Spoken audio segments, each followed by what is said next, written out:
This episode is brought to you by my friends at Very, the creators of the famous stand-up Veridesk and other office furniture. If you're like me, you're suddenly working from home. My best productivity tip is to set up a dedicated workspace. My comfy couch or the kitchen table so close to the refrigerator and snacks wasn't really working for me. So I recently set up a fully loaded home office setup using office furniture pieces from Very, and now I've got a whole mission control in a separate room for my kids and the dogs ready to roll. Very has everything you need to transform your home workspace, from desks, ergonomic chairs, and converters that transform any table in your home into a standing desk. Products are super easy to set up by yourself with little or no assembly, usually within minutes. Shipping is free in the US, and most items ship out next business day. Right now, you can save 10% off Very Home Office products with the code WFH2020. See the full collection and save at Very.com. That's VARI.com and use the code WFH2020 and check out to save 10%.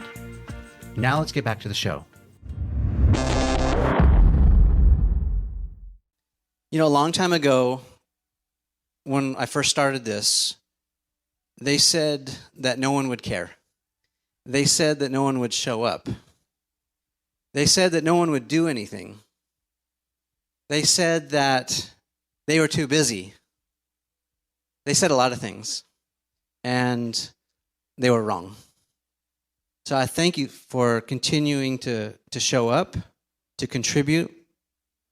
The thing I'd say about what we're doing here is I think the real opportunity is to think of this not like buying a ticket to the movie theater where you come and sit in a seat and the audience faces one way and you look at the show, and if you didn't like it, you complain to the manager and try to get your money back. That's not what this is about. This is about showing up. This is about contributing. This is about caring. This is about helping people. This is about being united with a bunch of people who have tremendous skills and talents and trying to get to know one another. Business is extremely personal, isn't it? And in order to get personal, we have to build trust. We have to talk to each other, not huck business cards at each other, per se. We have to get to know each other. We have to become friends.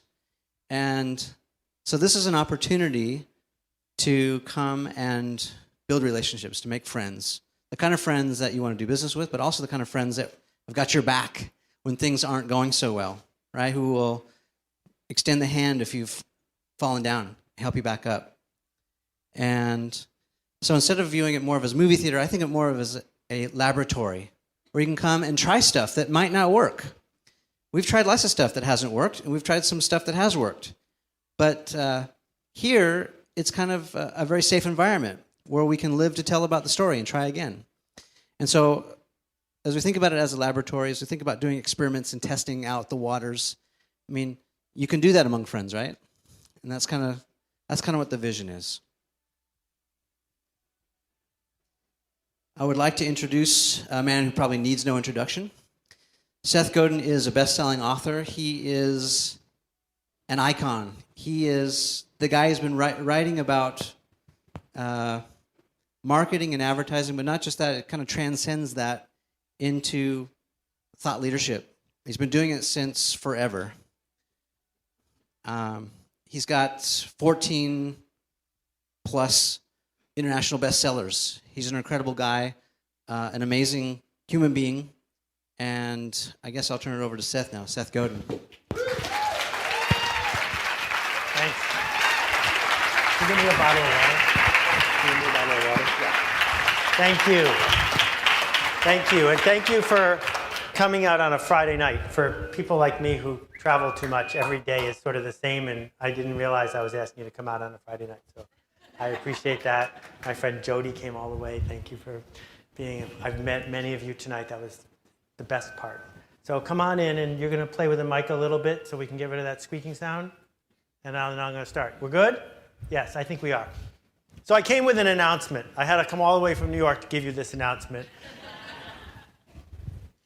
And I'm going to break some people's hearts, but I got to say it anyway.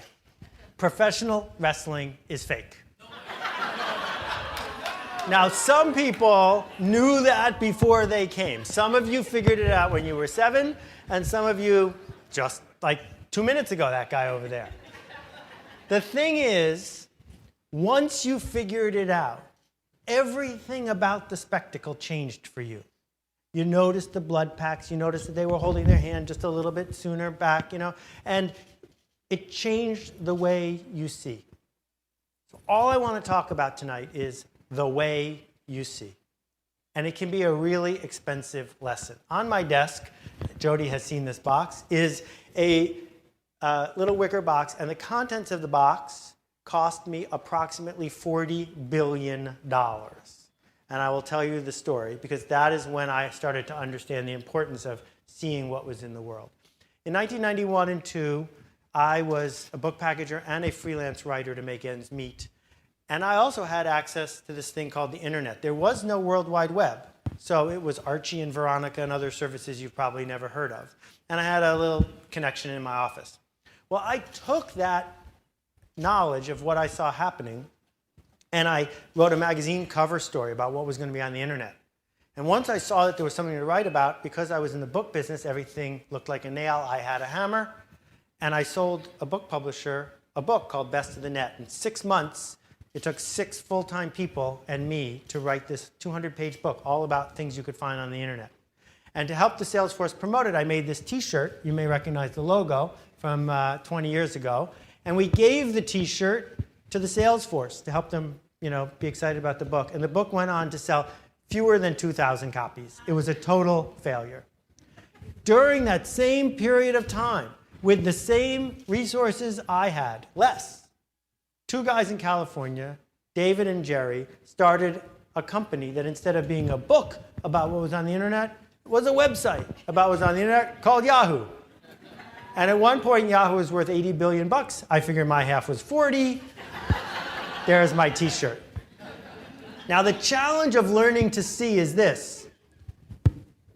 A lot of the time, the world is fuzzy. And you're going to have to discipline yourself and practice until you can see the world as it truly is. Number 2, you have to figure out where is the blank slate. Not what you're used to doing, but what is possible, which is a totally different way of working your way through the world. But we get hung up because instead we focus on what can we make? What are we authorized to do? What have we done before? What is our degree in? And so we ignore the blank slate, and we stop seeing, and we just keep doing. So from that start, what I want to do, I'll give you guys a second to come on in. Did I start too early? What did I do wrong?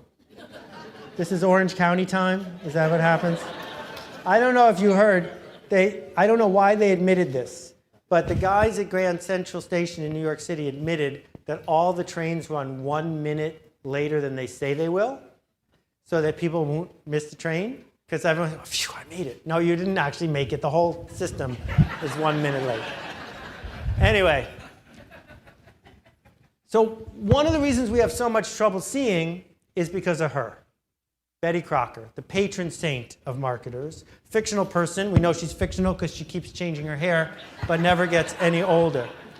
General Mills put a whole bunch of ads on in 1932, half-hour radio ads. And they made so much money from these ads, they could buy more ads. Those were so successful, they hired 250 women whose only job was signing Betty Crocker's fictional name to letters that came in. And it ended up building a billion-dollar, multi-billion-dollar brand, which led to the whole idea of edible mascots, right? The whole idea of, don't eat me, eat my cousin, he tastes better than I do. The success of that, ads that meant nothing, that were just designed to annoy us, and led to babies in ads for, I don't know, cigarettes or cola or wrapped in saran wrap. It led to fake doctors, it led to sort of real celebrities, it led to more fake doctors, it led to unfortunate juxtapositions. All of these ads were designed to be run in a way that made a profit. Because if they could just entertain you for products that I don't even know what they did, if they just did enough of this, then the people who were making the stuff would make more money. And so we all grew up. If you ever start a rock band, please call it Tasteless Chill Tonic.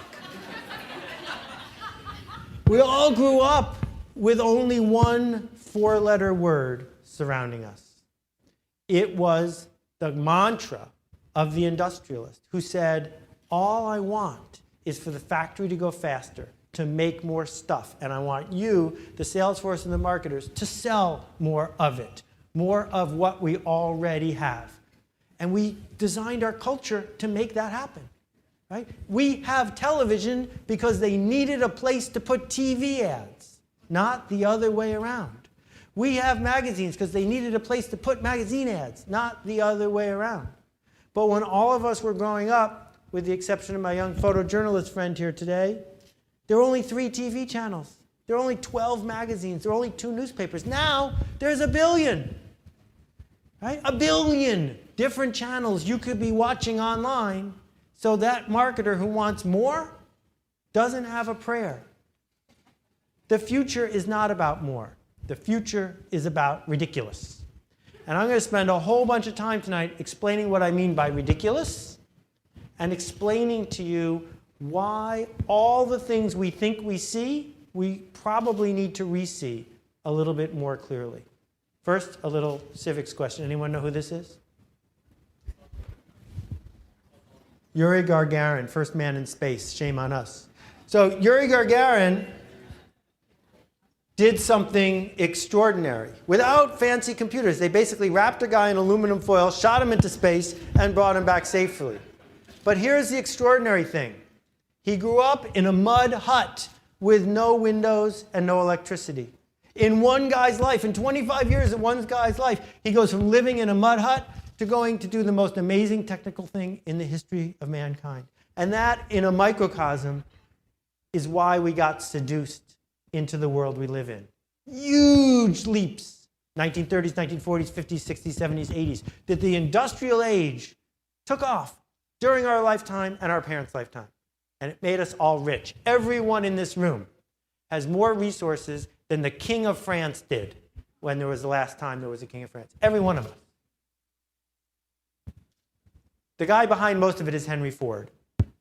Henry Ford pioneered, polished, and improved the idea of productivity.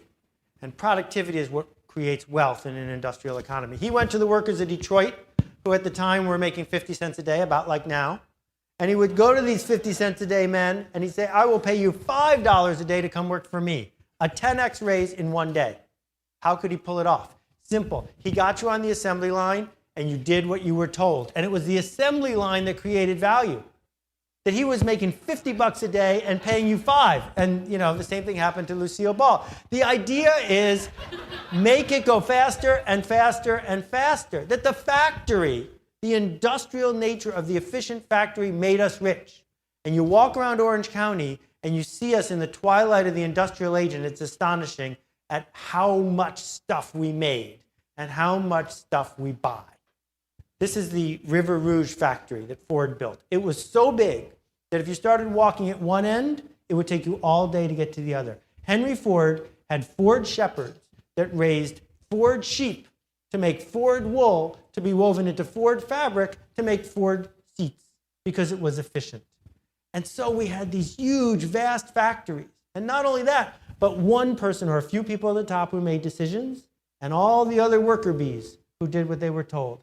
And that was built deep into our culture. You know why? Because we were getting rich. So it was a pretty good deal. Do what you're told, and you can have a detached garage on your house, right? Now, in addition to interchangeable parts and mass production, Henry Ford pushed forward the idea of interchangeable people. So if Tracy doesn't show up on time at the supermarket, they don't shut down the supermarket. They just put someone else in her slot. And at the famous Johnson Wax building, the most notable thing is the secretarial pool. A pool, meaning if a secretary doesn't come in, they just put someone else in their slot. And we built this deep into everything we believe. Let me give you an example. If you don't mind, please raise your right hand just as high as you possibly can. Now, please raise it a little higher. What's that about? When you were 3 and 4 and 5, your parents said to you, every time you did something well, I want a little more. And when you were in school, the coaches and the teachers, every time you did something well, said, I want a little more, to prepare you for when you got to work, because you know that at work, every time the assembly line is working, they want to turn it up a little bit more. That four-letter word again, more. Industrialism is different than capitalism. Capitalism is about individuals taking risks, things that might not work, and making a profit when they're right. Industrialists never take risks. Industrialists polish and perfect and eliminate randomness. Industrialists are willing to change the culture in order to make more profit. They're willing to, for example, Coca-Cola, transform the population into an obese one if it helps them make their stock price go up. That's their job. Sell more, more, more. That's the watchword. Here's the problem for a population that got rich. Just because you're winning the game doesn't mean it's a good game. And now the game is ending. Like it or not, the game is ending. And we are in the middle of a revolution. So I want to talk for a minute about revolutions. I don't know if you know what this is. It's a record album. And I show it to you because it's a symbol of how perfect the music industry was in 1973. If I had a record and I liked it, I'd play it a lot till I wore it out and have to buy another one. Or if I loaned it to Jody and I didn't have it anymore, I'd have to buy another one. And if I went to buy another one, where would I go? To the record store, which the industry didn't have to pay for. And in the store would be all these other products I could buy. And in the car on the way there, what would I do? Turn on the radio, a spectrum the industry didn't pay for, that did nothing but promote the product. And there was an oligopoly, and there was MTV, and there was Rolling Stone, and you go down the list, perfect. And we all know what happened. It only took 5 years. Impossible. It's impossible to imagine every record ever recorded available to anyone in the world with a smartphone anytime they want for free. But that's what we have.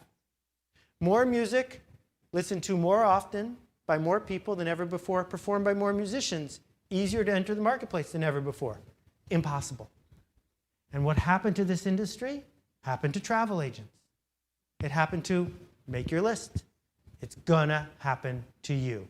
It's going to happen to your industry. That's what revolutions do. Every industry that's around is around because it's perfect, and then it's going to be replaced because something impossible is going to happen. This is not about technology. This is about the end of the industrial era, because we can't make stuff any cheaper.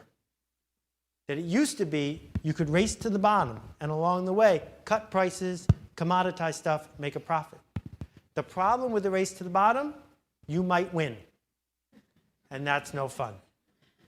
And so there's going to be some disconnect. There's going to be some discomfort. Some of you may look at this and say, I don't like where this is going.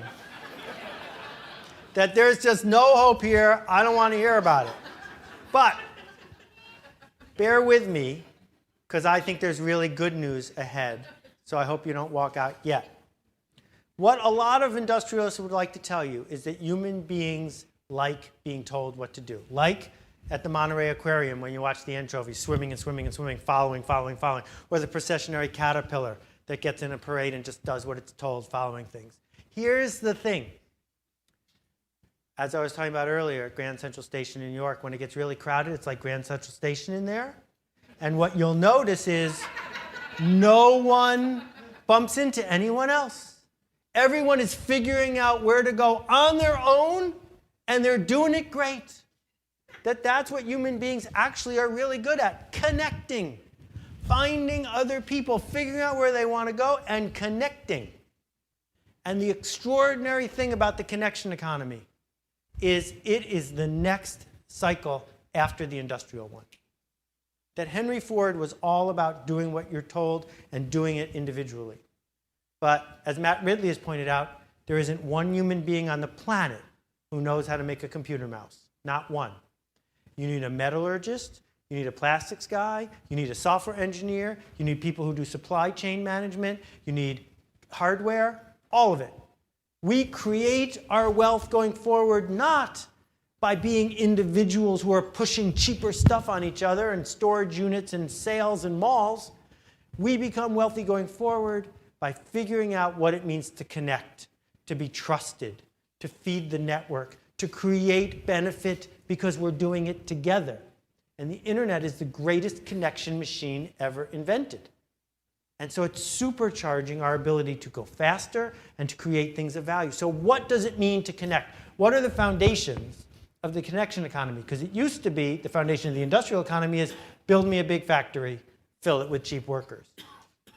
The connection economy is built on 4 principles. 1, coordination. Notice, almost all of you were here at the same time. Not yesterday, not tomorrow. Now, value is created when we coordinate our efforts. 2, trust. If you believe that the person on the other end of the line, the person on the other end of the phone, the person across the table is on the same team as you, you are likely to do much better work. And that people you trust, whether it's the doctor who she's injecting some clear fluid into your arm, are you going to do a lab test on it before you let her inject you? Or do you trust her to do that? Without that trust, we can't build anything together. Number 3, I'll take a little credit here, permission. The privilege of talking to people who want to be talked to. Not yelling to strangers, but whispering to members of the tribe. And the 4th one is the exchange of ideas. That's where the mouse came from. That the more we trust each other, the more likely it is that we're going to be able to exchange ideas and create new value where there didn't used to be any. But underlying these 4 things are 2 really surprising elements. Generosity and art. Generosity because no one wants to connect to a selfish person. No one wants to connect to someone who's just networking their way to the top. And art because no one cares about boring.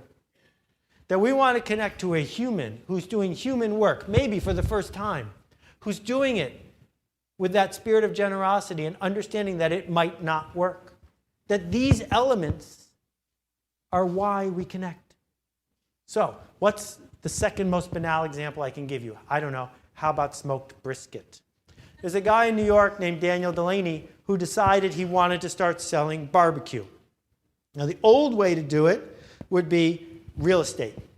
Get a lease, get a building, open a restaurant. Giant crapshoot. Probably not going to work. Most restaurants fail. Daniel didn't do that. What Daniel did is he went online and he started clubs of people who were interested in his brisket, and he sold it a pound at a time, and they came to pop-up parties, collected their 2 pounds of brisket, and went home.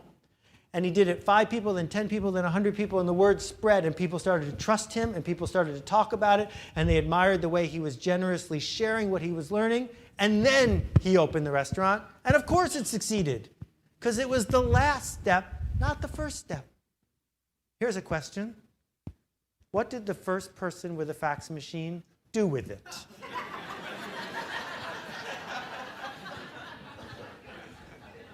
So Bob Metcalfe, who invented Ethernet, coined Metcalfe's law. The value of the network goes up with the square of the number of people who are using it. What the first person with a fax machine did was try to get all his friends to get a fax machine, because then they could all use it. How is it exactly that you got on Twitter? Did you see Twitter's big Super Bowl ad 3 years ago? No, one of your friends got you on Twitter, because the value of the network goes up the more people use it. So look at the London subway map. Where exactly would be the best place to open your little copy shop? Probably where a lot of lines meet. And here's a similar map of the internet. Who's got influence? Who matters? Now, you may think it's starting to get too late because all this track has been laid online and in connection. But the thing about connection is we always want more of it, and we always want it to be better. This used to be the #1 means of connection in the world, and now it's gone because we came up with a better way to do it, a way that mattered more to people. All right, so let me go sideways a little bit and talk about Joe Pine's idea from a few years ago. If it was your, where are you? Birthday. There you are. If it was your birthday, I could make you a piece of cake. And if I went and bought the flour and the sugar and the eggs and everything else, it would cost 15 cents. Of course, if I was in a hurry, I could get cake mix, and it would cost me 30 cents. If I didn't like you that much and I was really in a hurry, I could buy a pre-made junky cake, and it would cost me 40 cents to get you 1 slice of cake. But some people would choose to do that. But if I really cared, not just about you, but about the process, I'd go to my favorite bakery where I know and like and trust the people and they know me, and it would cost me $3 a slice to get you that piece of cake. But if you were my best bud and it was your 50th birthday, we'd go to Per Se, where it's $45 for a slice of cake and worth every penny. Because we're not paying for the calories, we're paying for the experience. We're paying for the story. We're paying for the way it makes it feel. It's been a really long time since we bought a piece of birthday cake by the penny, right? We buy birthday cake with our emotions because we are about to connect with someone. Now, I still got to come back to that same old brainwashing. I spoke at Juilliard, and at Juilliard, basically a factory for orchestra workers, to train people to become orchestra worker, factory workers. From the time you're 3, they say, go study the music. Play it as written. Play it as written. Practice, practice, recital. Play it as written. This is Beethoven's Fifth, if you didn't recognize it. And the thing about Beethoven's Fifth is that right there in the middle on the top is that weird symbol. It's called a fermata. And fermata means play it the way you want, not play it as written. And my friend Ben Zander, one of the most in-demand orchestra conductors in the world, he studied Beethoven for years, and when he plays it the way he wants, he doesn't sound like all those people who are doing it at recitals. He sounds differently. He's bringing a different story to it, just like that cake. And if you want Ben Zander's performance of Beethoven's Fifth, there's only one person in the world who can sell it to you, a category of 1, because it's not played as written. It's played based on what's in his head. Mike Moritz says, look, I don't want to invest in the whole flock. I want to invest in the special bird. Because it's the special bird that people are going to notice, that people are going to care about. Some of you have clients, some of you are businesses. You want to avoid that $98 square. You say, I don't want to be the only way I can grow is to be the cheapest massage, studio, tattoo parlor, whatever it is. No, in fact, I'd love to be the expensive one. But no one is going to pick you if you just announce you're the expensive one. They're going to pick you if you're the different one, the better one, the one that's on the edge. Now, some of you are saying, well, that's fine, but I make something that's more boring than that. So may I suggest steel? Does anyone here make something more boring than steel, sold by the ton? 30 years ago, Bethlehem Steel, US Steel. That was the end of the story. So a little company comes along called Nucor. And Nucor says, we're going to make special steel, architectural steel, super expensive architectural steel for bridges like this. And you know what Bethlehem and US Steel say? Fine, go ahead. We don't like those guys anyway. They're a pain in the neck. Well, bit by bit, Nucor and the other mini mills, because they had no choice, offered the customer service, the story, the experience, the birthday cake, and one by one, they took over every market until Bethlehem Steel and US Steel, the average ones, no longer mattered. Gone. The same way when scientists take JPEGs from around the world and blend them into one picture, they don't get beauty, they get average. Then when we start averaging things up, we don't care about it so much. What we're actually looking for is the thing that's alive, the thing that's bubbling, the thing where anything might happen. There's this great Japanese term for it, which is kamiwaza. Kamiwaza means godlike, full out, the way a god might do it. So watch this video of a cheetah. Do you think that when the cheetah's running, he's saying to himself, I wonder if I'm holding my head crooked, and my left leg is really bothering me from last week? No. The cheetah is running full cheetah. There is not a lot of discussion about its cheetah-ness. And when my friend Amanda F. Palmer decides to release an album on Kickstarter, there's not a lot of compromise and second guessing and how can I make everybody happy. It's full Amanda, without compromise. And when George Nakashima was carving furniture and changing the way people thought about it, he didn't say, I wonder if some people will reject this. He did it with kamiwaza. Frank Lloyd Wright designed Falling Water in 15 minutes. Not with a lot of hesitation, but with the full spirit of knowing what he wanted. He was flying closer to the sun. And lucky for us, these guys literally flew closer to the sun, or I wouldn't have gotten here today. And when the Wright brothers were busy doing what they were doing, no one was supporting them.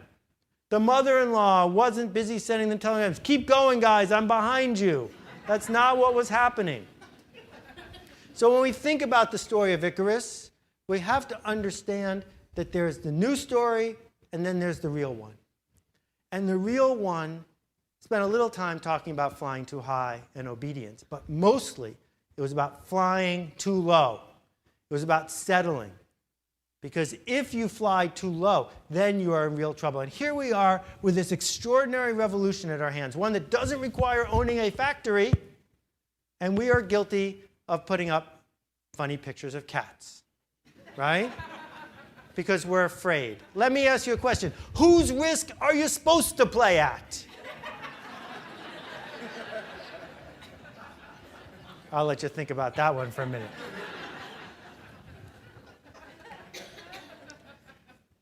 What this requires is grit. Not the grit from the comic books, but the grit of a human being who says, this is the way I am going to do it. Steve Jobs was not a great programmer, nor was he a particularly good designer. Steve Jobs knew what he saw, and he knew what he wanted, and he didn't compromise that vision. That was what he added. Walt Disney was not a fabulous cartoonist, but he had the grit to be able to look the cartoonists, the animators in the eye and say, no, that isn't going to work. It needs to be more. Not more in volume, but more in impact. And mostly, people with grit understand that their job is to fall down and skin their knee. That what they are getting compensated for is failing. Now, I don't know if any of you are afraid of flying. If you are, you should avert your eyes. This is actual sped-up footage of the planes landing, giant 747s landing at JFK. Now, what you'll notice is they are radically and dramatically off course, near crashing, until finally, at the last minute, they get their act together. They don't turn around and start over, right? Built into the landing process is being wrong until you're right. And now it is cheaper than ever to be wrong.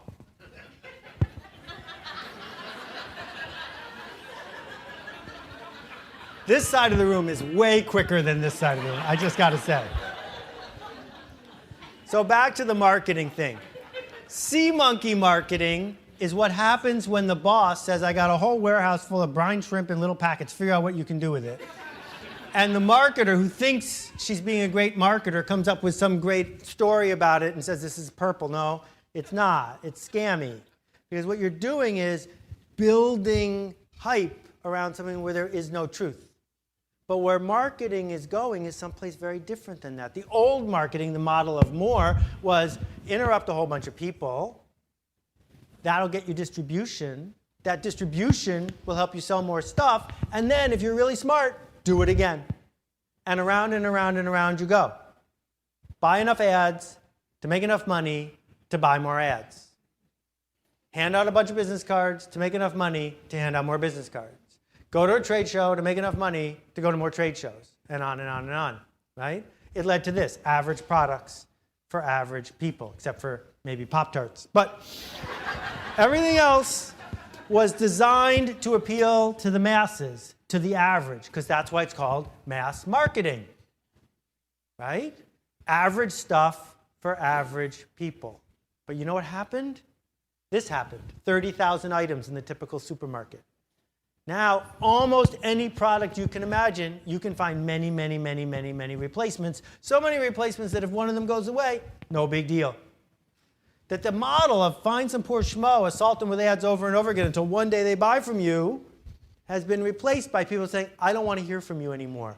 I will delete your email. I will not return your phone call. I will throw out your junk mail. And yes, I have figured out how to press the button on the remote control. So the model of Mad Men was simple. It wasn't that they slept around a lot that made them successful. The model was they just ran a lot of ads, period. They didn't have to be good. There just had to be a lot of them. You can name easily 300 brands that were built with this model in the 1960s. You cannot name one that was built that way in the last 5 years. Not one. It's over. We have branded ourselves to death. So we can take some time and mourn that if you want. Because many of us come from a place where that was the way things were done. It's over. But there is good news. I promised good news. I'm only 103 slides in. There is good news. The good news is that the old model is based on scarcity, scarce shelf space, scarce choice, scarce resources. The connection economy is based on abundance, abundant choice, abundant number of people to connect to, abundant ways to tell your story.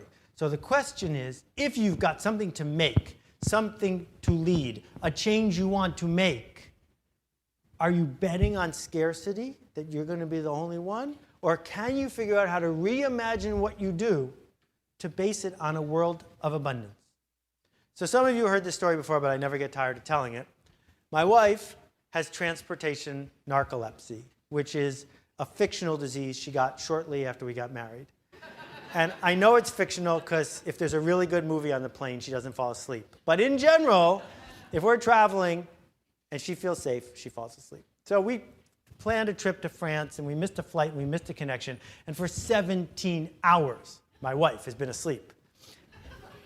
And for 17 hours, my two little kids have been making a ruckus, fighting with each other, arguing. So we're almost there. It's this beautiful sunny day. We're driving through this pasture in France. And I notice from the back seat it's quiet. And I look in the rearview mirror, figuring my kids are finally asleep. They're not asleep. They're staring out the window, transfixed by this perfect specimen of a cow for about 4 seconds. And then they went back to making a ruckus. You know why? Because cows are boring. And if you've seen 1 cow, 5 cows, 10 cows, 100 cows, they're all the same. No one goes, oh, look, a cow. We don't need any more cows. We got plenty of cows. But what if out the window there'd been a purple cow? A real, honest-to-goodness purple cow. I'll tell you what would have happened. I would have pulled over. My wife would have woken up. What's going on? She would have gotten out the camera, taken pictures of the cow. I would have gotten on the phone, called people back home, told them that I was looking at a purple cow. And my kids would have ignored me as usual, opened the door, run across the street, jumped over the fence, and rubbed the cow to make sure it was really and truly purple. So that when they went to show and tell in 2 weeks, they could tell their friends they had seen a purple cow. A purple cow is remarkable. And what remarkable means is only one thing. I'm not in charge. You're not even in charge. All it means is someone chose to remark. And when people remark, the word spreads. The spam filters disappear. The clutter doesn't matter.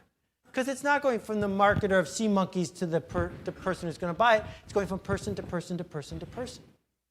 So an example. A little company started 12 years ago near my house selling socks. Now, the thing about socks is that you make them really cheap in China, and you bring them to Bentonville, Arkansas, and Walmart sells them until someone cheaper comes along. And you might make a couple hundred or a couple $1,000 doing it. That's not what these guys do. Little Mismatch makes socks for 12-year-old girls. But not all 12-year-old girls. Only 12-year-old girls with a fashion problem. And what's their fashion problem? Their fashion problem is they don't have enough to talk about during recess because they can't wear a new outfit every day. So these 12-year-old girls show up at school and they say to their friends, hey, want to see my socks? Watch, I can even do this. Want to see my socks? Mismatched socks. They come 3 to a container, not 2. And the kids go home and they say to their mom, Mom, I need new socks. Last year, this company sold $40 million worth of mismatched socks. And none of you own them because you're not 12 years old, right? So there's a whole bunch of important decisions built into that one little idea. It starts with permission, the privilege, not the right, but the privilege of talking to the people who would miss you if you didn't. Anticipated personal and relevant messages to people who actually want to get them, who would complain if they didn't show up when you promised they were going to be there. That is an asset that we can build online. But it goes beyond that. Ben Graham, the famous investor, said, look, at the beginning, the stock market is a voting machine. But in the long run, it's a weighing machine. It's about impact. So the question is that thing you're making a momentary distraction, or is it having an impact on some people, not all? Some people, your tribe. A tribe is a group of people connected by a language, by a goal, by a movie, by a way to know each other in the world. We only used to have 3, a religious tribe, a work tribe, and our local community tribe. But something fundamental has shifted. So now you got the red hat ladies in 572 cities around the world getting uppity over lunch, right? Or the red hat guys, the triathletes, who pay $10,000 to go to Hawaii. They don't even like the swimming part. So why go? They don't have roads in Orange County? No, they go because the other guys are there. They go because they are part of something. And these guys who train all year for the big day, right? They are part of something with each other. Maybe you don't want to join, but they're glad they're there. So let me show you how this works. I'm going to time you. Go.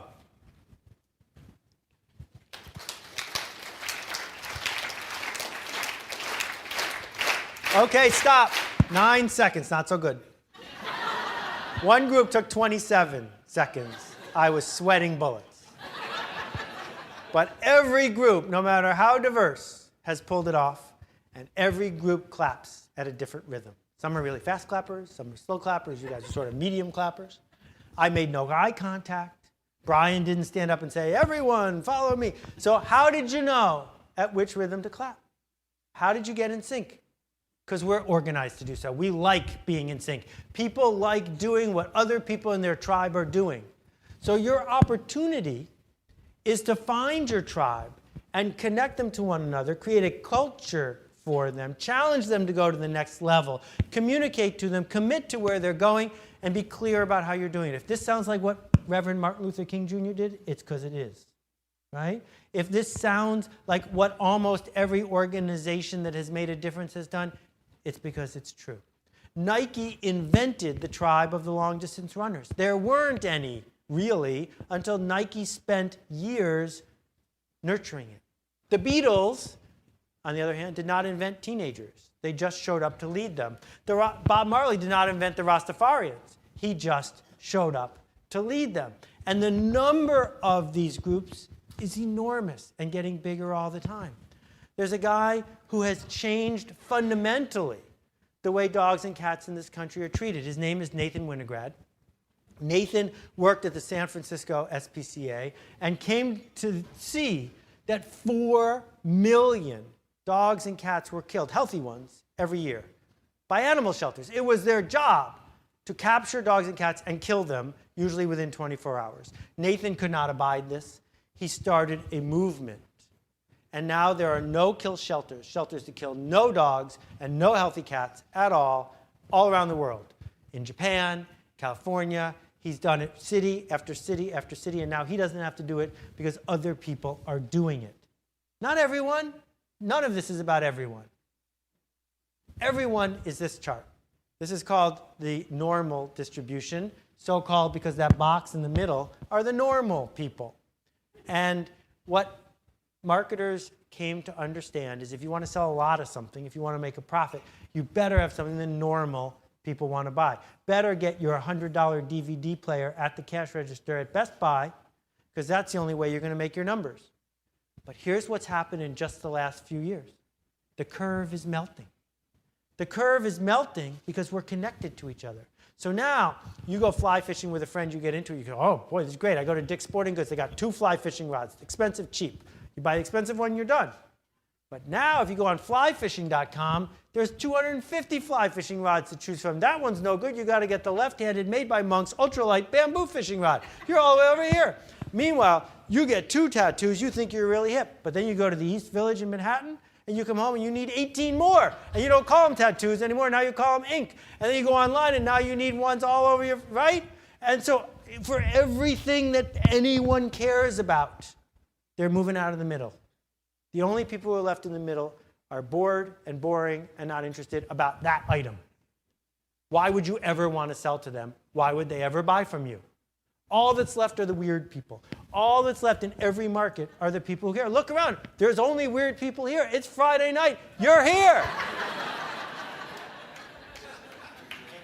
Right? I have no interest in selling anything to a normal person because they're not interested.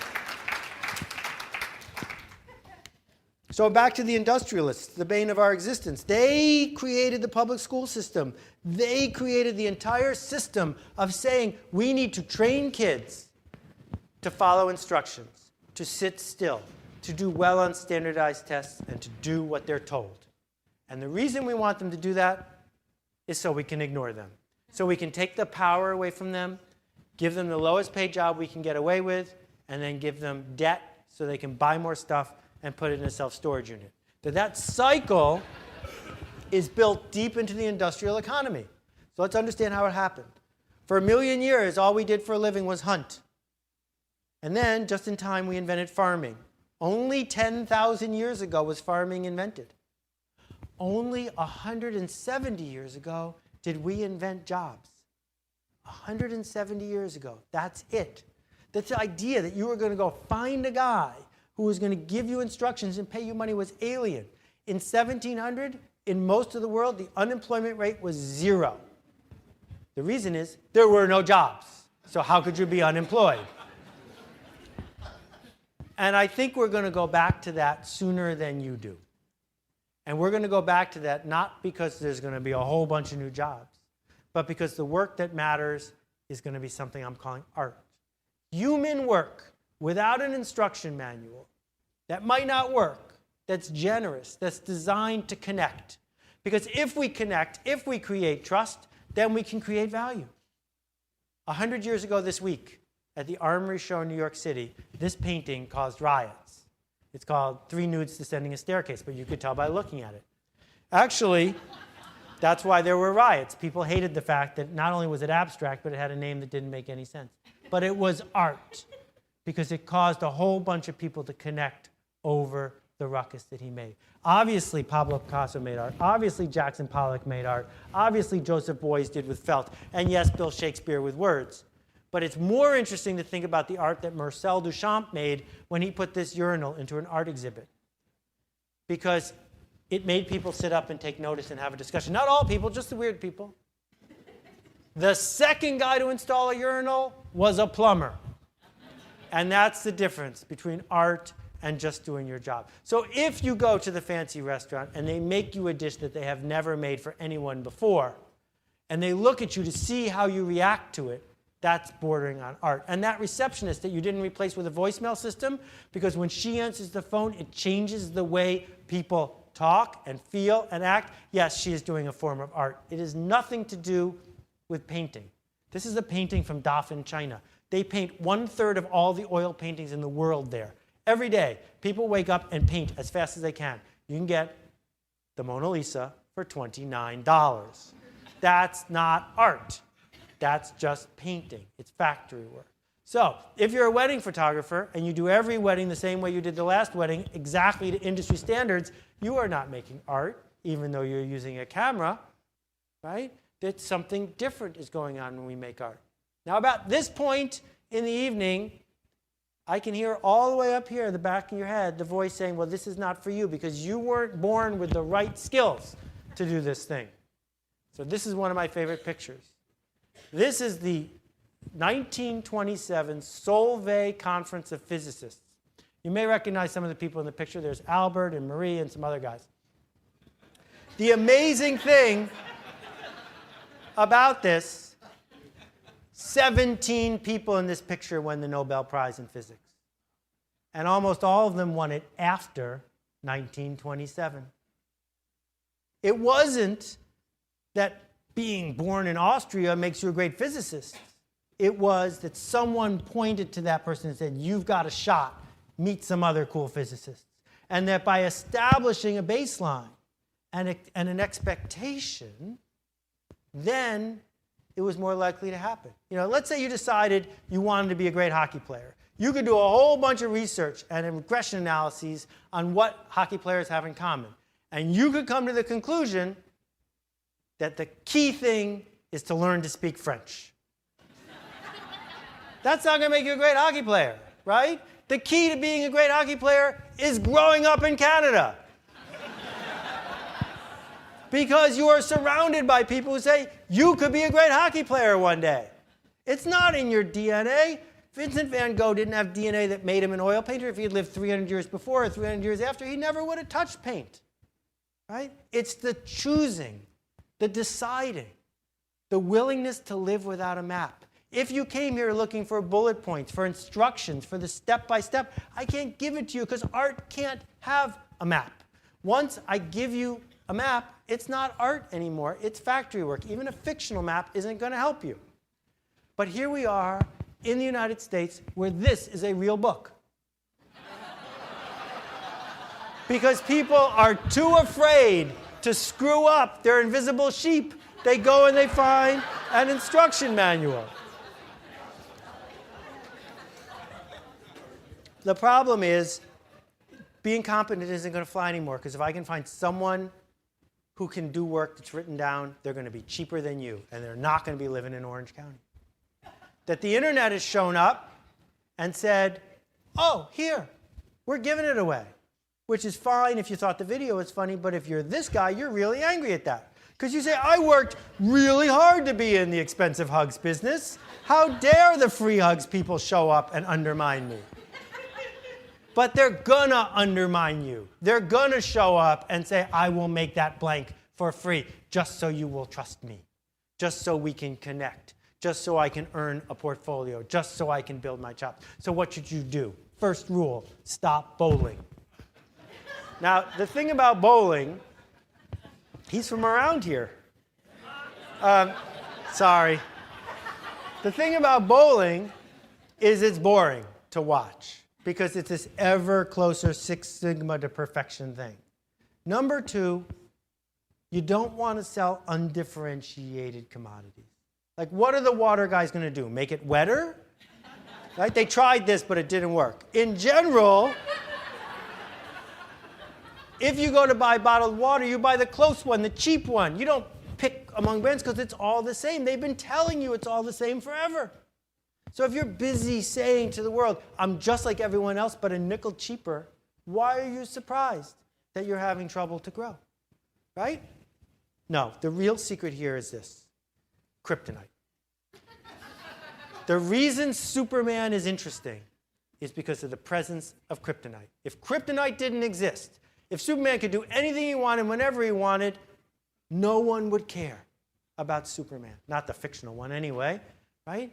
But it's this edge. As Kurt Vonnegut said, what we have to do is jump off cliffs and grow wings on our way down. And no one taught you how to do that. No one pushed you to do that when you were 6 or 10, and for sure when you were 25. But that's all we want to connect with. The internet is saying to you, pick yourself. Oprah's off the air. Dick Clark, I'm told, is dead. Right? You've got to pick yourself. No one's going to anoint you or elect you or choose you. Here's a microphone, the internet says. If you want to sing, sing. If you want to write, write. If you want to innovate, innovate. Now, some of you are going to go to work, and your boss is going to say, this is great. I would love to innovate. But it's really important we do it right. Failure is not an option. But if failure is not an option, then neither is success. Because all innovation is doing things wrong until you figure out how to do them right. As the saying goes, the guy who invented the ship also invented the shipwreck. And you can't have it both ways. You can't have the security of a factory and the freedom of an artist. That what goes with the freedom of the artist is the idea that maybe you're going to fly too high and maybe the wax is going to melt. Which brings us to the BlackBerry. Now, some of you got a BlackBerry a long time ago. The boss gave it to you, and he said, here, just when you're home at the soccer game and stuff like that, every once in a while, just look at it every hour, just to make sure everything's okay. And then a few minutes later, you go, I wonder if everything's still okay. And the next thing you know, you've spent the whole day going like this. No one has ever done creative work on a BlackBerry. Its only function, see, they got this one. Its only function is to make this guy happy, the heckler, the voice in the back of your head that's busy saying, you know what, an alligator might eat us and we might fall off a cliff, and a shark might land on our house. A werewolf might eat us. We might, in fact, fly too close to the sun.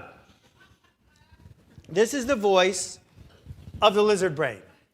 The lizard brain, the amygdala, it's right back here, is the same brain a fox has and a Tyrannosaurus Rex has and every wild animal has. And we can put you in a CAT scan and I can show it light up. This is the voice that when you are sitting at home at 10 o'clock at night and you can see on the caller ID it's your boss's boss calling, you're not having this whole conversation with yourself about I wonder what it could be. You instantly go into, okay, they figured out what I did wrong. I'm going to get fired. I'm not going to get a reference. The economy's really bad. I'm never going to get another job. I'm going to lose my house. I'm going to die. And it goes from ring to I'm going to die that fast because it kept us alive. The lizard brain kept us alive for all those years because if there's a saber-toothed tiger in the woods, that's exactly what you want. Steve Pressfield calls this voice the resistance. The resistance is what makes us have writer's block, which is a fictional malady. The resistance is what drives people to hide from all sorts of things. What drives us to change our clothes 3 times before a blind date. It's when later this evening I say, any questions, you won't raise your hand. And then when it's time for me to leave, you'll run up and say, I have a question. Because it's safer to do it then, because you know you won't be in front of everybody else. Now look, the amygdala, the lizard brain, will help you a lot if a baseball bat's flying through the stands about to break your teeth, because you're instantly going to block. But at work, at art, at the stuff that you do that matters, it's going to turn you into a sheep. It's going to say, how do I hide? How do I go to the meeting and get someone else to take responsibility? Because that's what meetings are for, right? And how do I do all this GTD stuff and checklist stuff also I can postpone the difficult emotional labor of being able to go to the world and say, here, I made this. Right? That's so hard for us to say, here, I made this. What we really want is an umbrella to protect us. But as he understood, the rain is the entire point, right? That the rain, the ability, the kryptonite to be in the world with our art, and it might not work. That's what makes people want to connect with us. Busy is for beavers. It doesn't mean you're doing the right work. The right work requires you being vulnerable, as Brene Brown has so eloquently written. Vulnerable does not mean, here, stab me wherever you want. That's not what it is. Vulnerable says, here, I made this, and it's up to you to decide what to do about it. It's up to you to decide if it's for you or not. And if it's not for you, fine. It might be for her. Shun the non-believers, Charlie. Shun them. That the people who don't get the joke aren't weird like you're weird. And you will never connect with everyone. You will never please everyone. I was telling Brian earlier today, I have never met an author who said, yeah, I read all my 1-star reviews on Amazon, and now I am much better at writing. So I don't read mine, and my life is better as a result. So if you're going to use the Twitter sphere, Facebook sphere, whatever, to figure out how to do enough social grooming that for one moment, everyone in the world is pleased with you, then the question is, what are you going to do in the next moment? Because you'll have succeeded. You're done. That's actually never going to happen. That your goal isn't to figure out how to damp down the selfish critic who has never fought the battle you are fighting. Your job, instead, is to first wrestle with that voice in your head and then figure out what matters. Chögyam Trungpa Rinpoche told this great story. He was a very important Buddhist teacher. And he went to visit a monastery in Tibet with 2 much younger monks. And when they were about 30 feet away from the monastery, they had to pass a graveyard. And chained to the graveyard was a junkyard dog. I guess it was a graveyard dog. It was pulling and barking and freaking out. And they're getting closer and closer, and they get about 20 feet away, and the chain breaks. And the dog runs at them, foaming at the mouth and barking, ready to bite. Well, the 2 younger guys stop being Buddhists and run like hell. And Rinpoche is there, and he said, I did the only thing I could do. I looked the dog right in the eye, and I ran right at him. And the dog was so freaked out, it put its tail between its legs, and it ran away. And that's the only choice the artist has with the resistance. We cannot talk it away. We cannot ignore it, and we most especially cannot fight it. What we can do is make it our compass. What we can do with the resistance is make it our friend. Oh, you're here. That means I'm onto something. The more I do this, the more you don't like it. Here we go. Thanks for letting me know. And if you talk to artists of every stripe, this is exactly what they do. If you run a marathon, you're going to get tired. Everyone gets tired. The people who finish have figured out where to put the tired. And if you're going to make art, you're going to feel fear. But the people who ship their art figure out where to put the fear. They don't make it go away. They just figure out where to put it. And undermining all of this is the wild card of shame that people have pushed on us so often to get us to behave. We know the truth about you. We know what you did. You are finally being called out as being a fraud. How dare you stand up and say you know what you're talking about? Where is your degree? Where is your badge? You have no right to do this. And if we listen to the shame, then we're unable to be generous. We're unable to feed the network. We're unable, like the first guy with the fax machine, to share it and connect. And to do that would be a sin.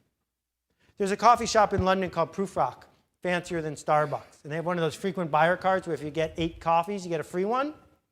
The thing about it is, it's not 8 coffees from him. It's 8 coffees from his 8 biggest competitors.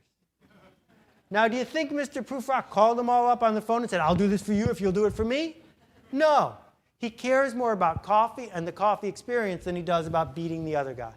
So he just did it. He put it in the world. A couple years ago, before he died too young, I was very lucky to be at a Levon Helm concert. The auditorium was about this big. I was right in the front row. Just before it started, I look up, and there's Donald Fagen on keyboards from Steely Dan, half of Steely Dan. You don't have to be an MBA to figure out how much money half of Steely Dan has. And I'm saying to myself, because I'm an MBA, I wonder how much money Levon Helm had to pay Donald Fagen to play this Saturday night in this little tiny theater. And I said, idiot. He didn't have to pay him anything. Because Donald Fagen understands, like the farmer at the farmer's market at the end of the day, if he doesn't play this Saturday night with one of his heroes, he will never get this Saturday night again. And that opportunity to take your art and put it in the world, that's a totally different posture than saying, how do I escape? How do I not be noticed? That when Philippe Petit almost went to jail and spent 2 years of his life so he could walk a tightrope across the World Trade Centers, he wasn't doing it saying, 30 years from now I'll be able to sell copies of my book. Right? He was doing it because what other thing could he do that would matter more than that? This problem I used to have has gone away, but it's still worth the story, which is whenever I had a gig in Boston, I could either fly out of White Plains or drive. And if I flew, I would spend the whole time we were delayed thinking I should have driven. And if I drove, I would spend the whole time wishing I had flown. Well, I take a flight one day, it takes 27 minutes to get to Boston. Big win. But I got punished on the way home, and we circled the White Plains Airport till 9:30 at night. It's fogged. We run out of gas. We have to make an emergency landing. I don't know why they do that. An emergency landing in Albany, New York. Now, many of you have never been there. Trust me, it's a pit. So we land in Albany at 10 o'clock at night. Pilot comes on, and he says, ladies and gentlemen, we're going to be here for at least 2 hours. Then I think we'll be able to fly back to White Plains. Now, it's only an hour and a half drive. So I open up my laptop, I go online, I rent the last car Avis has. Put my laptop away, stand up, turn to the audience. Oh, I'm sorry. Everyone's an audience to me. I turn to the passengers on the plane. I say, ladies and gentlemen, I am not a psychopath. I'm wearing a tie. My car is in White Plains, and I think yours is too. I already rented a car. It's got 3 empty seats. I already paid for it. Who wants a free ride? I'm driving. No one raised their hand. As far as I know, they're still in Albany. And I spent the whole drive home thinking about why that happened. Was it my tie? Then I realized what the problem was. Here's the deal. If you stay on the plane, it's United Airlines' fault. And you've got a built-in way to blame it on someone else. But if you get off the plane, it's your fault. And we have brainwashed ourselves into thinking you should stay on the plane. But no one's going to connect with you if you stay on the plane. So the last little story I want to tell you. David Rakoff, before he died last year, wrote an essay about his neuroses. He went to the movies, theater's empty, he's in the front row. Woman walks down the aisle, walks right up to where he is and says, "Excuse me, is this seat taken?" Right there. What? And then he has an existential crisis. Is this seat taken? Do you know how many people want the privilege you have, the authority you have, the trust you have, the talent you have? You don't have a job. You have a platform. You have a platform to make mistakes, to do art, to connect, to lead. You can look at this and say, this economy is toast. Or you can say, this is the greatest chance of a lifetime. That you could tomorrow take the microphone that's been given to you and make art and give gifts and connect and lead and ship and make a ruckus and fly a lot closer to the sun. And you don't have to do it by yourself. The Hong Kong Cavaliers are all here, standing right next to you, ready step by step for you to do this thing with them, together, for them, helping them. You need to find the passion to care, to overcome the place where you're stuck.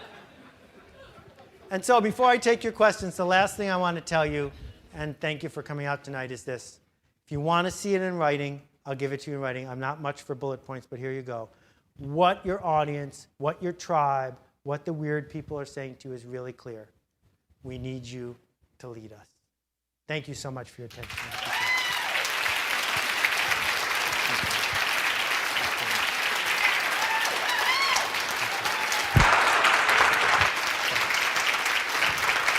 Thank you. Thank you. Thanks. Thank you. Okay, let's do some questions. Brian has a magic microphone, so what we're going to do, rather than having a Orange County mini riot, is if you got a question, come on up and stand behind this thing, and we'll do it in a somewhat orderly fashion. Right? This is the resistance right now for everyone who's like thinking they're going to do it later. Please, sir, you win. Can we turn the house lights up a little bit, maybe? Check 2, test. Yes, it worked. Well, first off, this is my first time wearing glasses. It's kind of hard to see like close, but I feel like I have picked myself in terms of my life and what I'm trying to do, and I really enjoyed your book, and to a lot of people, I feel like it's really going to help them, inspire them to become the artists that they need to become.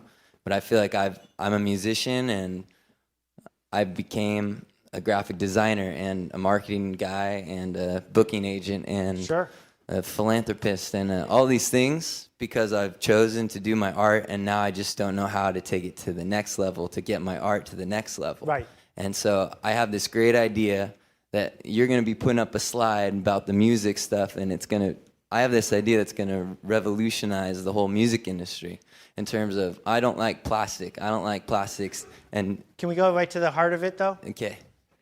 No, go ahead. I'm just jumping ahead. I don't want to hear your idea, but I want to get you to let you finish your question, and then I'm going to try to respond. My question is, I have a really good idea. I feel like I have this idea to create art with the whole music, change the music industry, and I don't know what to do, how to connect with somebody. So here's the deal.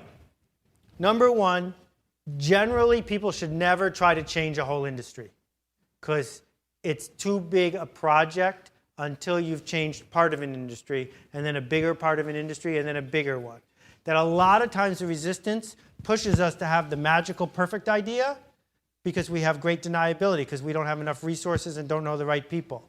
That more important, what artists who are producing and shipping do is they change 3 people, and then 10 people, and then 30 people. And then it's 300 people. That's the first thing I would say. The second thing I would say about the picking yourself and who you know problem is you got to be very careful depending on your resources. If you raise $18 million, you can go hire the biz dev people who will meet the people that can do the thing, that get you the patent and make the whole thing happen.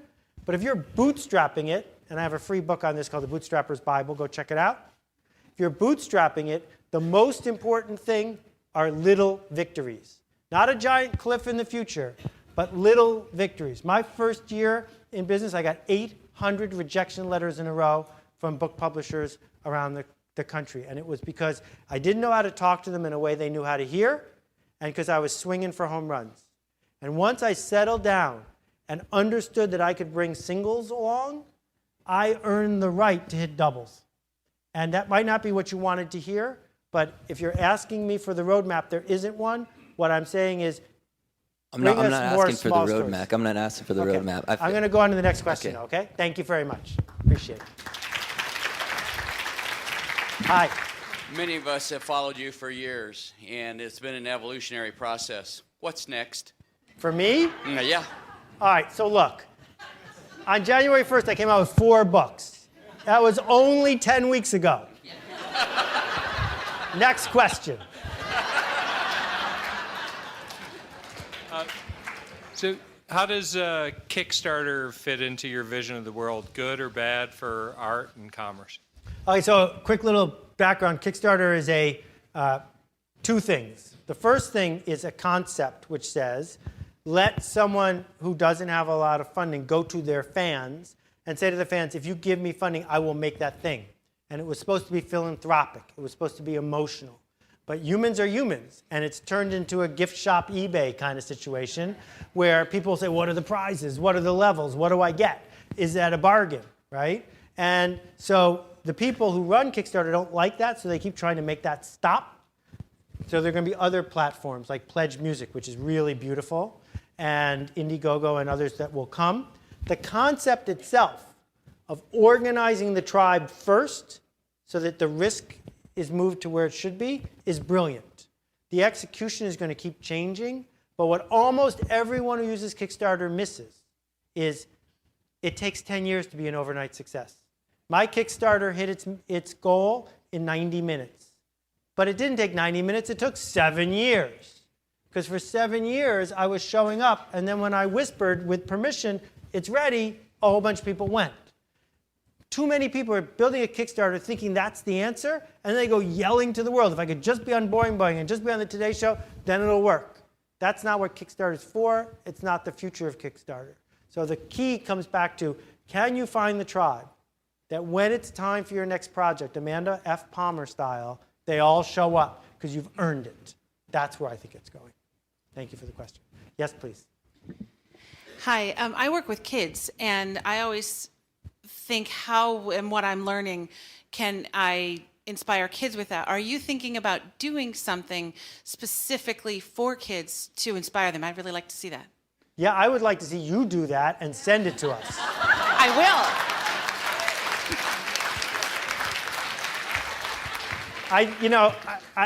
I wrote Stop Stealing Dreams for parents and teachers, not for the kids, but a lot of students have read it, which is great.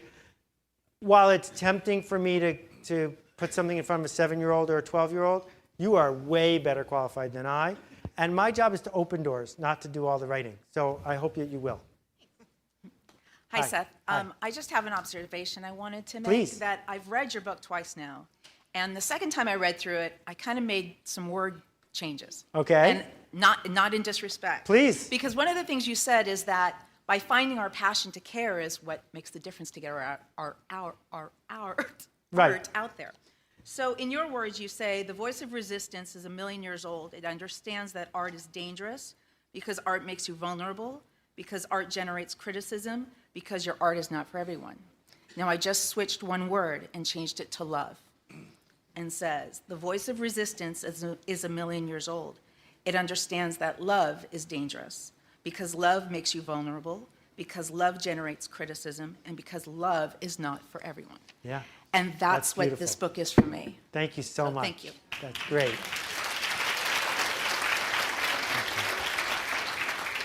Hi. Seth, I first heard of you 14 years ago, I think, whenever I was first going to the book conventions and I was bringing out a book. And you were an innovator because I heard there's this guy giving away a free book.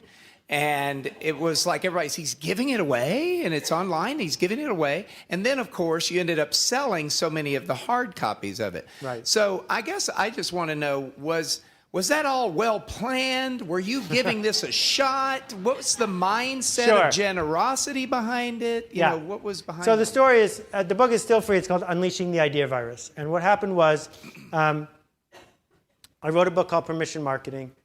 after I'd been a book packager, done 100 books, but never as an author in quotation marks. Permission marketing became this big success. And I said, I'm done. How am I going to top that? And there were a whole bunch of personal things that happened in my life that led me to a really cold, fallow period. And then Malcolm Gladwell sent me The Tipping Point 9 months before it came out for a blurb. And I read it, and in the next 10 days, I wrote Unleashing the Idea Virus, because obviously I'd been thinking about it for a really long time, and I just typed the book as fast as I could. And I sent it to Malcolm. I said, because if I'm stealing from you, I don't want to do this book. He said, no, it's great. He wrote the foreword for me. Now, so his book's not out yet. I got my book. And my book's about, it says, ideas that spread win. And it also says, the ideas that spread the most are free to share. So I'm thinking, am I a hypocrite? What am I going to do with this? So I went to my book publisher and I said, I'd like to publish this book. And no one had heard of Malcolm at the time because his book hadn't, so it didn't help. And I said, but here's the thing. 1, you got to have it come out in 8 weeks instead of a year. And 2, I want to give it away for free online when you bring yours. And the publisher read it and he said, we love this book. We're going to bring it out in 11 months and you can't give it away for free. I said, I'd rather not be a hypocrite. So I decided to put it online for free. And the first day, 3,000 people downloaded it. That was my permission base. But then they started emailing it because it was free, right? And we hit 3 million readers in about 8 weeks. Now, at this point, I was done. I mean, like, I was off my plate. I could go do the next thing. But all these people started emailing me saying, this is great, but I'm 10 pages in. I hate reading this on the screen. So I said, I know how to make a book. So we made a book, but I was trying to make a point, not make a profit. So we charged $40 for the hardcover. This was 12 years ago when hardcovers didn't cost $40. And again, it's about making a point. If you want it, you can read it for free, but the part on your bookshelf, that's the souvenir. And souvenirs are always really expensive. And we self-published it, and it went on to number 5 on Amazon, and it went to number 4 in Japan, and it was a success. I made more money from the book I gave away than from the bestseller I had done with a real publisher. And that was a real insight for me.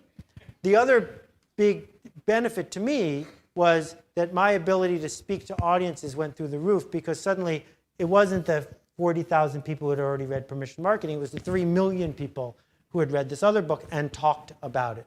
So that opened the door for a lot of thinking on my part that I started by being generous, by saying, look, I have this idea. I just want to put it in the world and be honest with what the book is about. And what I discovered is that generosity happens to be the basis for a new economy as well. So thank you for letting me tell that story. Thank you.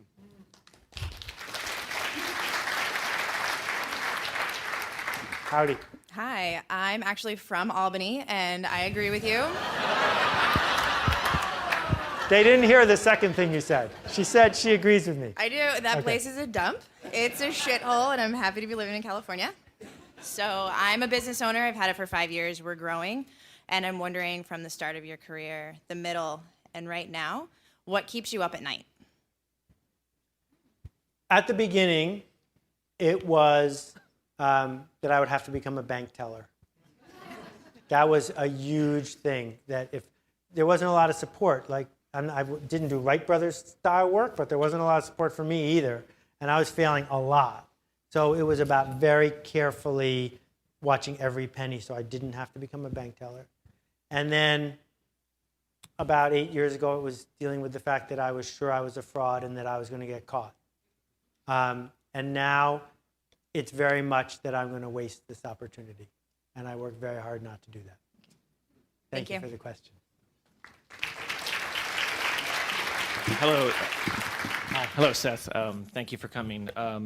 You've had a huge impact on me the last 3 years, so I want to thank you for what you created. The last 3 years have been an amazing time. One of the things I've struggled with is I felt like in a career aspect I've really achieved all the things I have, but I guess the thing in the back of my mind is I feel like maybe my personal life has suffered. And is that the lizard brain talking to me, or is that something that you've experienced where you feel you wanted to? You know, I can't. We should move the microphone forward so I can get a better field reading on you. Yeah. But here's the thing about work-life balance. You know, there's just life. Work is something we do that's part of our life, but work-life balance, I have a hard time with that concept. there's this place we go where we're not alive, and then we get to be alive. Yeah. So I'm not sure that's the lizard brain saying you need to get that balance back. What I had an interesting exchange with someone a couple weeks ago. I wrote a piece about, the title was, I'm getting paid, so why should I try harder, or something like that. And she said, well, what you're basically saying is we should give up all of our personal life. And I said, no.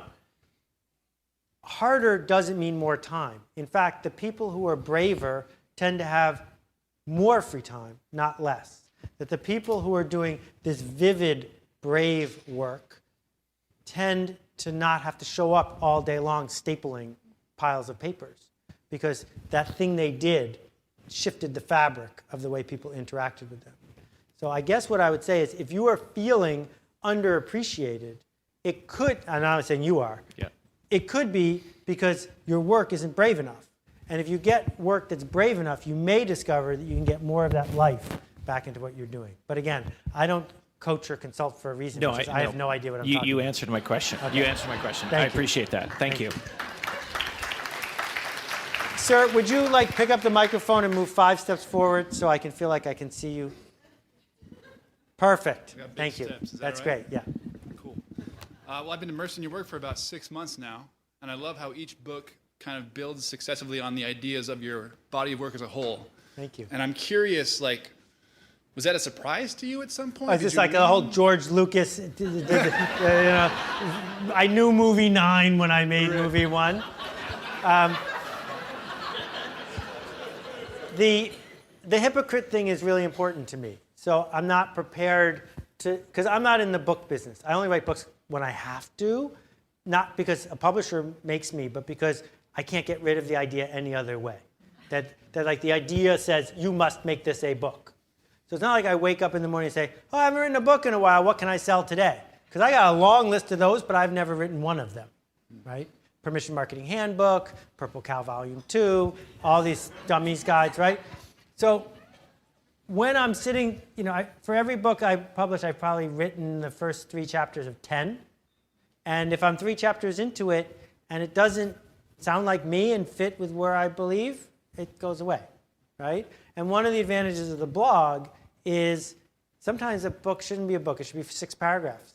And then I can say, okay, I'm done with that. I don't have to write a book about it, right? But again, this is my personal neurosis, not something in general. Many of the authors I know, Tom Peters, certainly, his arc is there as well. And I respected that. And I think that had a lot to do with my desire to sort of have it be coherent. But the puzzle, as far as I'm concerned, is finished. I don't say, oh, there's a book right there and I better write it. It's like, someone else go write that one. Thanks. Thanks. How are we doing on time, sir? You're excellent. Okay. Hi. Hi. My name's Christine. Hi, Christine. Just found out about you through Brian on Twitter, that gal Kiki. Hi. Just 2 nights ago. So I feel like I'm really late to the game, but I'm so glad I came. I sat in my car in fear. And I don't know what my fear was, because I came by myself. I don't fit in. I'm not an entrepreneur. I make my living by pushing paper, but I make my life by writing. And I have a story that I'm telling. I'm in my 3rd year, not making any money, but I finally have a publisher, a major publisher in New York, interested, and I'm freaked out. So my question is, how do you get out of your own way? Sure. Because Sure. Yeah. it's like Thank finally you. happening, and I'm Thank you freaked for out. being brave enough to share that with us. How many people here think of themselves as a writer sometimes? Okay, so I have a lot of riffs on this, so let me start. Until 60, 70 years ago, almost no one got paid to write. And the term writer's block did not show up in the literature until the 1940s. Now, some people may have had it, but clearly part of it was caused by the fact that there was the great American novel and Hemingway and all this drama associated with it. Also, until very recently in mankind, people wrote, but they didn't have a, quote, New York publisher. They didn't need the validation of a New York publisher. We've got this thing of validation and cash having nothing to do with the fact that you love to write, that you have something to say. So we're entering this new era right this minute, which says that the single best way for the unpublished author to enter the world is to hit print on their Word document, and instead of printing to paper, print to PDF. And then take the PDF and email it to 25 people who trust you. And do not ask their opinion. Just say, here, read this. And if it's great, they will email it to 25 more people. And if it's not, you should write more, right? And if it gets spread, and it gets spread, and it gets spread, and the next thing you know, 5,000 people have read it, you're going to have zero trouble selling your next book because you're already a best-selling author. The money has nothing to do with this, right? So the validation thing, the critics thing, the copy editor thing, all of that stuff is the resistance. It's all there to give you a really good reason not to put your words in the world. And the sooner you put your words in the world, the more likely it is that you're going to open yourself up and your writing is going to dramatically improve. And if it doesn't, then maybe you're not organized to be a public writer and just be a private writer. But again, people are going to make money doing things that don't feel like what we made money doing 10 or 15 years ago. And part of it has to do with scarcity. Books sell for money because paper costs money and because there's only a limited amount of shelf space. Ebooks have no paper, there is no shelf space. So if there's no scarcity of ebooks, why is that thriller $2 more than this thriller? No reason. And so there's going to be a race to zero, which is fine because attention has value. Trust has value. And once people have trust in you and pay attention to you, you will never, ever have trouble making a living. Thank you. Thank you.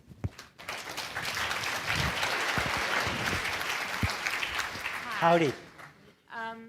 I guess what I'm struggling with right now is Come closer. the job that I have now. It's a good job. I'm fairly happy with it. I'm competent at it. But I guess I'm struggling with, I don't know what my art is. So what can one do to attempt to figure out what their art is? Right. Okay. So this is a resistance question. And by the way, if I call out the resistance when you're asking a question, there are two things to remember. One, that's always what's happening. And two, I'm not criticizing you. This is just the way our brains work.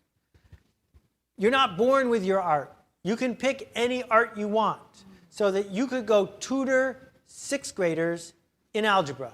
That could be your art. Or you could go do graffiti on the side of some building. That could be your art. Or you could become a volunteer fundraiser for Habitat for Humanity. That could be your art. And you could switch. So it's not like there's a thing in your brain that this is the only thing you're allowed to do. It's choosing to be an artist. Once you choose to be an artist, whatever you do is your art. And if that art isn't something that you end up being good enough at, then it's okay to choose something else. But first, it's this choice to say that what I do when I'm doing my best work is dancing with the lizard brain. Not extinguishing it, but dancing with it. And as a byproduct of that dance, making something and putting it in the world. And it might be a public dance performance, but it also might be a poem that you just read to one 3-year-old. That's okay. It's the act of this connecting. And then if you decide that it's resonating with you, connect more. Right? But don't hold yourself up to the standard of you have to find your thing. This is true. My English teacher in high school wrote in my yearbook for Seth Godin, the bane of my existence.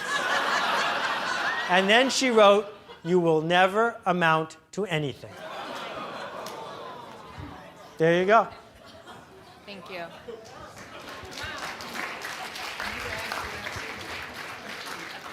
Hi, I'm Nancy. Hi, Nancy. Do you have a process that you go through when making decisions about your business in terms of like target audience, marketing? I feel like I embrace the internet. Mm-hmm. I'm a wedding and portrait photographer, so You need to say hi to Dane on your way out. I do know him. Okay. Actually, so part of my existence in that brand is promoting myself. Sure. Only the people that I want to attract, Right. etc. But I feel like there's so many tools and things that you Exactly. can use on the internet that I find myself, and that's a good thing, the abundance thing that you talk about. Yep. But I feel like I lose track of what's important Yes. because I have 25 Totally ways, love this question. 25 ways to promote myself, Yes. but my time is limited. Right. So what process can I trust Yeah. where I can say, I'm going to choose these 3 and run with it? So, and I'm totally open to tactical questions like this, so thank you for bringing it up. Here's, part of the reason I'm able to do what I'm doing now is because I have a real significant grounding in small business and the building blocks of actually making a sale. I have made millions of dollars of sales when I was running my first internet company and other things.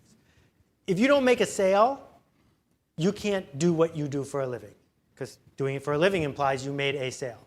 So we go back a step and we say, who will you make a sale to? You're almost certainly going to make a sale to a bride. And that bride is going to be influenced by certain people. So your target market are the people who are going to influence that bride. So when LifeSpring opened a hospital in Hyderabad that was more expensive than the free lousy hospital, but cheaper than the private hospital that people couldn't afford, they just showed up and they said, women will come because we're better. And they didn't. And it took a couple years for them to realize their customer is not the pregnant woman. It's the pregnant woman's mother and mother-in-law. Because if the mother and mother-in-law say, that is the hospital that my grandchild should be born in, sales made.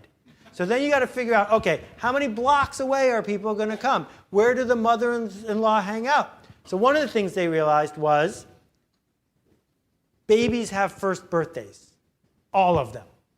So if you gave birth at LifeSpring, they knew when you gave birth. And a week before your kid's first birthday, they would go to your house and tell you that you can have your birthday party for the kid with free stuff at the hospital in a special room, right? And it's no sickness there. It's just a fun room.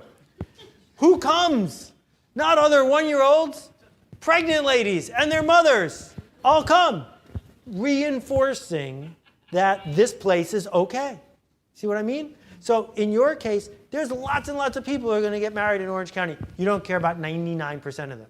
You have to pick who you care about. Are you going to be the expensive one, the kosher one, the one that deals with funny pictures, the one that only works in black and white, the one that has been in this magazine, it's read by these people? And once you decide what you want to stake your claim to, then you say, well, who is this going to reach, and how do I make myself famous to the family, famous to that group of people? Right? Like lots of people here think I'm famous. I'm not famous. You could tell 8 people you came, they will have no idea who I am.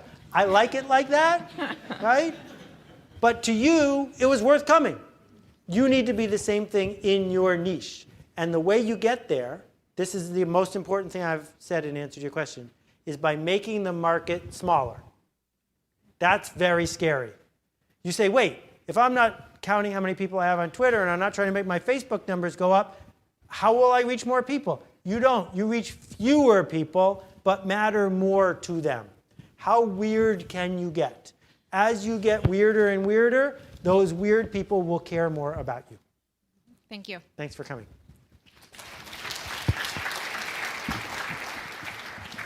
Hi, Seth. I've spent 17 years with my business partner building a business based upon the principles you talk about. We've done very well. Fabulous. Yeah. And I actually gave Purple Cow to my board many years ago and said, this is why we're successful. This was to help them to understand. So I feel like your books have often talked to me and to the people in this audience. They've given me a lot of reinvigoration, a lot of sparking of ideas.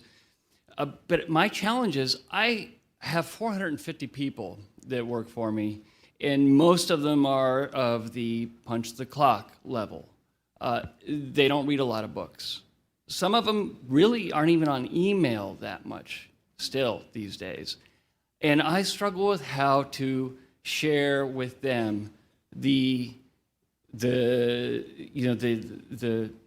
ability to the bravery for them to share their art, to do it their remarkable way. Because that's what we espouse within our company, but it's still a struggle to get people to live it on a daily basis, especially, frankly, on more of an entry level. These are up-and-comers, right? These are people who are very motivated with their careers.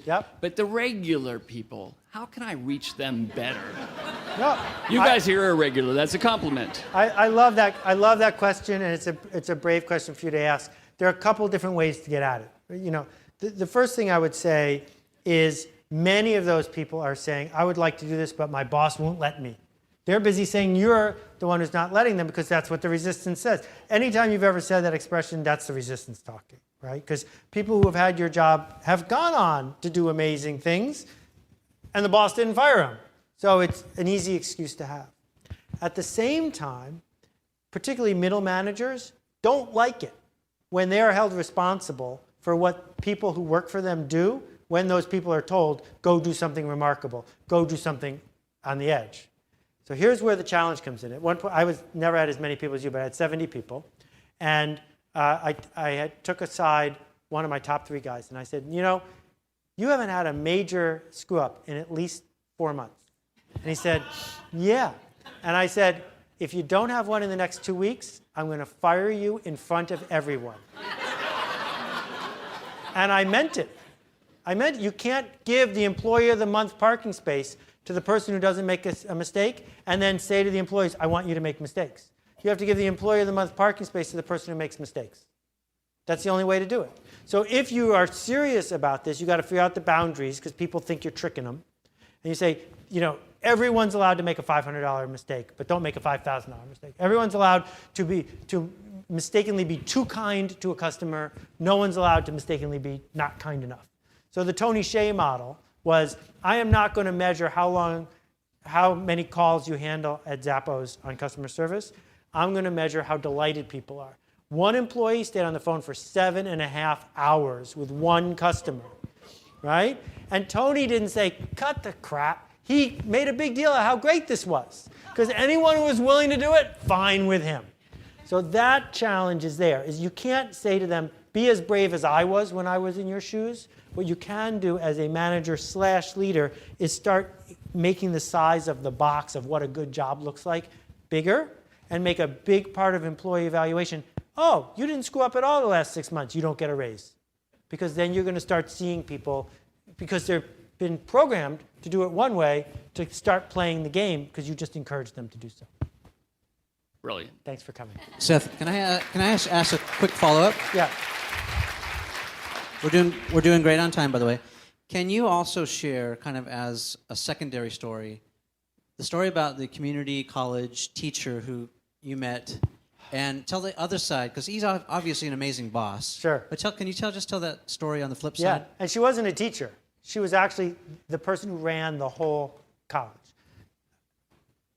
I gave a talk to a educational convention, and there were like 80 people who came to the Q&A afterwards. And in that talk, I had way more about how broken school is because of industry.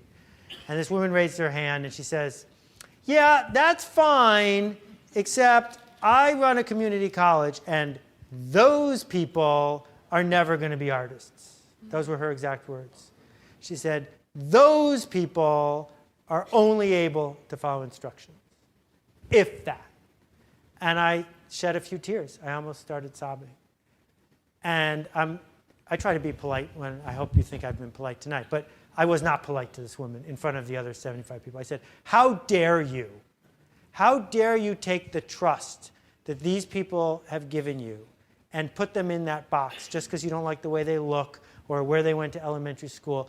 You have years of their life to turn them into somebody who's going to care enough to take a semester off and go to Haiti, or care enough to connect with other people and make a difference, or believe that they're capable of, going to medical school because they want to make the world better, right? And so I wrote a blog post about it. When I was writing it, I felt very strongly, and I knew that it would resonate with people, and it did.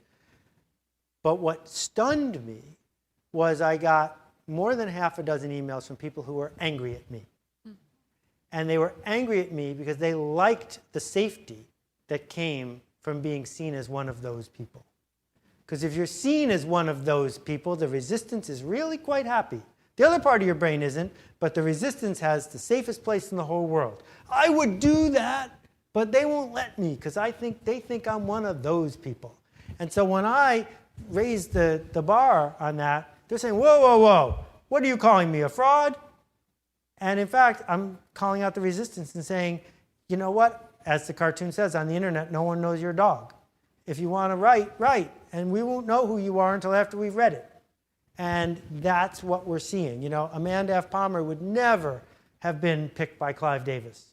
She would never have been picked by Dick Clark. But she made the Billboard charts, and she has fans who write on her with magic marker. And 2 million people saw her TED Talk in 4 days because she's got Kamiwaza and decided to embrace it. I'm going to take 2 more questions because then I'm going to pass out. Okay? So please, Cool. go ahead. So I've been creating my art within the fitness and nutrition industry for the last 4 years, and there sort of became a point where it started feeling less like art and creation and more like Sure. life and work. Yep. So how do you just scrap it at that point, or do you what do you do at that point to bring back the art of it? Well, so we got to think hard about who are your customers and what are you building. Jackson Pollock died before he could get in the business of selling lots and lots of silkscreens, right? But Salvador Dali and Andy Warhol sold lots and lots of silkscreens. That's factory work. They made the art a long time ago. This is like the souvenir edition. So it's entirely okay to run a business that profits from selling souvenir editions of art you made a while ago. So I would say the Curves franchise, never having been there, the original idea was pretty artistic, right? Let's figure out how cheap we can make this and how many we can build. And it was scary, and a lot of people didn't want to invest in it, but then it worked. But once it's up and running, it's a factory, right? Now, there's nothing wrong. We're going to need people to make clothes and pacemakers and give us the same haircut every time. But if you want to spend your whole day being an artist, that's okay too. You better find a partner who can take the art, the same way Thomas Edison could give the invention to someone, and that person would go make 1 million light bulbs. Right. So it's that balance. Got it. Does that help? Thank you. Yeah. And you're the last one, sir. Thank you. Hi, Seth. Hi. Hi. I was curious, would you say that the industrial employment economy is really provides all the disposable income for all the products, or at least and all the supporting professional services, provides the economy for all the entrepreneurial products and services that people in this audience might be? I need you to fill out for me what you mean by support and professional. Well, I guess just in terms of having the disposable income for people to sell products and services of a more creative and unique flavor. Yeah, I guess what you're saying is if we don't have people who are accountants and bricklayers, we won't be able to create enough GDP to be able to enable us to buy these other things that feel fluffier. Or to sell what we're doing, to provide disposable income to so, buy. See, the thing is, only 1% of the people in America grow food. It used to be 5%, it used to be 20%, it used to be 40%. When it was 40%, you could say, this is a real economy, because we're building something people need. Now, only 1% of a population is making stuff we actually need to be alive. 99% of us have layered on top of that. So we're entering this economy, this post-industrial economy, where, yeah, we're going to have ever scarcer energy resources and ever scarcer natural resources. That's a given. But robots are going to do almost any task that you can describe that uses dexterity within 10 years. Surgery? I want a robot to do my heart surgery when I need it 10 years from now because it's going to be way better than a human. Well, make a list of all of those things that are going to get it. So these layers keep going up on top. And the question is, where do you want to be? I think it makes sense to have an organic goat cheese farm because you're at the foundation and we're always going to need something to eat. And I think it makes sense to be up here, the brave new world of I don't know what's going to happen next. It's this weird middle layer where there's going to be a lot of unhappy people because some people are going to be pushed to be the cheapest. And that's no fun. So I don't know if I answered your question, but I gave it my best shot. Guys, you can stay around and mingle. Thank you for coming. I wanted to take a quick second to thank you for watching and listening. It means the world. Because in 2008, when I created this show, I was in a very different and difficult place. Up to that point, I'd worked for about 11 different companies and bosses. My last real job with a paycheck and health benefits was at Universal Pictures, working on the brand marketing and strategy team in the home entertainment division with budgets of over $30 million. I left Universal to pursue my dream of becoming a writer, director, and producer, having my own production company. So my little startup was brand new and self-funded, heading into the Great Recession and I felt like I was in huge trouble. I created Behind the Brand to solve my own problem. The idea was to produce a show about innovators, entrepreneurs, and the stories behind their success, so that we could take a page from their playbooks. Millions of you now watch and listen to my show every month, and I'm so grateful. And over the last few years, I've seen a lot of shows popping up that look like us, which is fine and predictable. But if you're new here, here's how I'm a little bit different. If you asked me how I built this, I would have to answer, it was an original idea born out of necessity, not imitation. I'm not a journalist with a fancy pedigree or someone who's never worked in business. This show is not distributed by one of the largest publishers in the world. We are fiercely independent, and I'm proud of it. I'm not one of these multimillionaires who built a show to promote their huge life insurance company, wine business, or real estate empire, or to sell you self-help programs. Nope, I'm probably a lot like you. I'm married, raising 4 kids, and running my business. I'm in the trenches every day trying to keep my head above water and figure out how to be a little bit better tomorrow than I was today. I'm your eyes and ears when I go behind the brand. Thank you again for all the love and attention. There's no way I could do this without your support. If you feel like it, don't forget to leave a review with as many stars as you think is fair. Appearance, I can stand on skill alone, but I'm a package deal. I can write the whole song and rap for real. I got my head in the cloud with a pun intended. I don't need to see nobody, I don't want no visits. Introverted, I just flirt with the music. Small